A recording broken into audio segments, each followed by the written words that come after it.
Hello and welcome to another video from alpacaguild.com.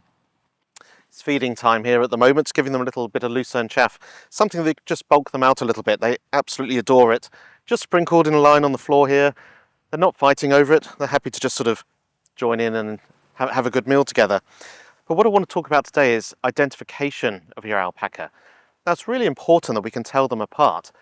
That's not really a problem with a small herd. Their personalities, colours, sizes, they all stand out from each other quite easily. But when we start to get slightly larger numbers, identification becomes really important, especially with things like giving medication. You need to know which ones you've provided medication to and which you haven't. It's also important when we come to sell our alpaca. If someone comes to your farm and is interested in buying an animal, they've identified the one or ones that they want, they're going to need to know that they're the ones they're going to receive when you ship them to them. Identification is critical also in many territories when you're moving animals from one location to another. Many authorities need to know about animal movement. So identification, how do we do identification on a small or large group? Well, traditionally we've used ear tags in animals. If we think of your average if we think of your average livestock animal, cows, sheep, pigs, for example. Why are you cleaning yourself on me? That's disgusting. You too. Then typically we think about ear tags. It's a really quick and easy way to be able to identify animals from each other. However, these are animals that don't typically have long lives in the paddock. They're animals that might go off to the meat processing farm in the sky fairly early on in their life. Alpaca, of course, can, quite often live to around 20. Not all do, and some go beyond that. But we need a method of identification that's actually designed to last that long. Now, ear tags are not. And if we look, for example, here, this is Angelica. She's got a typical yellow ear tag, very similar to what might be used for cattle. And it's not pleasant for her. It's a huge, great thing hanging from her ear. Very difficult for us to take out because they're not really designed to take out until they actually get to the meat processing place. But so she has to live with that, and that's uncomfortable for her. Savannah here had a small metal tag, which is quite common in many territories, and it had been ripped out at some point. She's not an old animal, but it certainly only lasted a few years before it got ripped out, and she now has a nasty tear in her ear. Again, that's not going to be comfortable.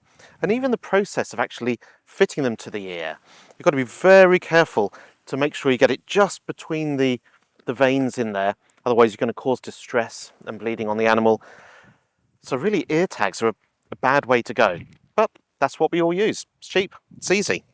So what are the alternatives? Well, if you've got a really good pedigree animal, you're going to want to be able to do DNA testing.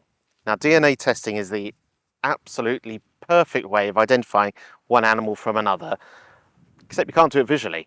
You've got to actually do blood tests. So great from a perspective of actually having an official record of your animal. But the other way, which is actually very common amongst pets, cats, dogs, the like, is microchipping. So what we look to do is to put a microchip just under the skin. It's no more painful for the animal than it is getting an injection. The vet does it for you. It stays there for the life of the animal, causes them absolutely no distress whatsoever. It cannot be removed from the animal without surgery. So if you're concerned about about it being taken out, it's going to be very obvious that something has happened to make that possible. And it can easily be read with a low-cost reader. There are devices online, and of course your vet can provide services as well, where you can basically scan the animal and get the ID out of them. So identification is absolutely critical. If you have an animal that has an ear tag when you buy it, you're best off leaving it in. I mean, as with Angelica here, it would cause her more trouble than good to remove it. But if you're thinking of a way of having an identification for your animals that doesn't cause them pain, it's going to last with them for the rest of their life, microchip is the way to go. That's our preference for looking after our herds.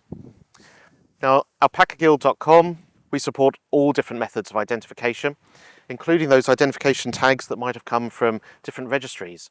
So when you're recording your animals in the system, be sure to enter in the registry if it's from another registrar.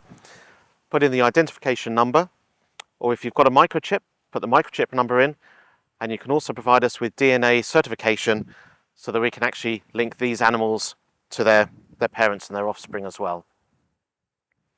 Okay, that's a brief introduction to identification. Lots of long words to get through this morning, but I hope that's given you a good guide to how to identify your animals, certainly when it comes to important things like medications, sale and purchase. Right, I think it's probably time that we let you move back into the paddock, isn't it? Thank you very much for watching. Goodbye.